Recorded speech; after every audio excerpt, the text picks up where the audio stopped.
கவினின் ஆணவ கொலையில் வந்து மேலும் ஒரு குற்றவாளி வந்து சிபிசிஐடி மூலம் வந்து கைது செய்யப்பட்டிருக்காங்க.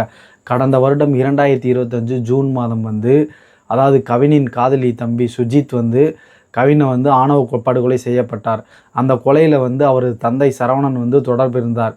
பின்பு இருவரையும் கைது செய்யப்பட்டு விசாரணை செய்ததில் அவர் உறவினரும் ஒருவர் கைது செய்யப்பட்ட நிலையில் இப்பொழுது 10 மாதங்கள் கழித்து சுர்ஜித்தின் தாயார் சுர்ஜித்தின் தாயார் வந்து கிருஷ்ணகுமாரி வந்து இன்றைக்கு கைது செய்யப்பட்டிருக்கிறாரு. அதாவது கிட்டத்தட்ட 10 மாதங்கள் கழித்து கடந்த திமுக ஆட்சியில் அதாவது கிருஷ்ணகுமாரி கிட்டத்தட்ட ஒரு 4 மாதங்கள் 5 மாதங்களாவது திமுக ஆட்சியில் வந்து அவங்கள கைது பண்ணாமலே வச்சுருந்தாங்க.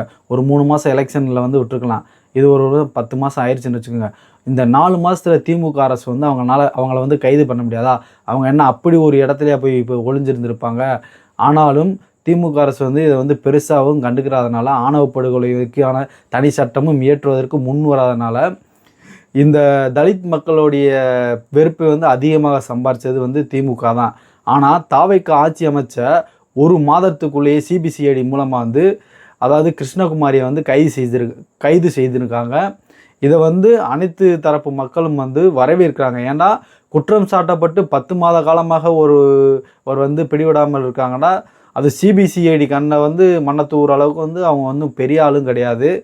ஆனால் இன்றைக்கு பதவியேற்றிருக்க விஜய் அரசு வந்து இன்றைக்கி அவங்கள வந்து கைது செஞ்சுருக்கு. இதை தொடர்ந்து வந்து திரு விஜய் அவர்கள் வந்து ஆணவ படுகொலைக்கு தனி சட்டமும் இயற்ற வேண்டும். இயற்றினால் மட்டுமே வந்து ஆணவ படுகொலைகள் வந்து மிகவும் குறைய வாய்ப்பு இருக்கிறது. ஏனென்றால் நாளுக்கு நாள் வந்து ஒரு காதலிப்பதை வந்து பெரிய ஒரு குற்றமாக வைத்து அதாவது இவர்கள் வரட்டு கவரத்தை வந்து ஆண்கள் பெண்கள் மீது திணித்து அவர்களை கொலை செய்து வக்கர புத்தியை தீர்த்து கொண்டிருக்கிறார்கள். இதை வந்து மென்மேலும் தொடர விடாமல் இனிவரும் காலங்களில் அரசு வந்து தீவிர நடவடிக்கை எடுத்து இதற்கான தனி சட்டத்தை வந்து கண்டிப்பான முறையில் இயற்ற வேண்டும். இதுதான் மக்களின் கோரிக்கையும் கூட.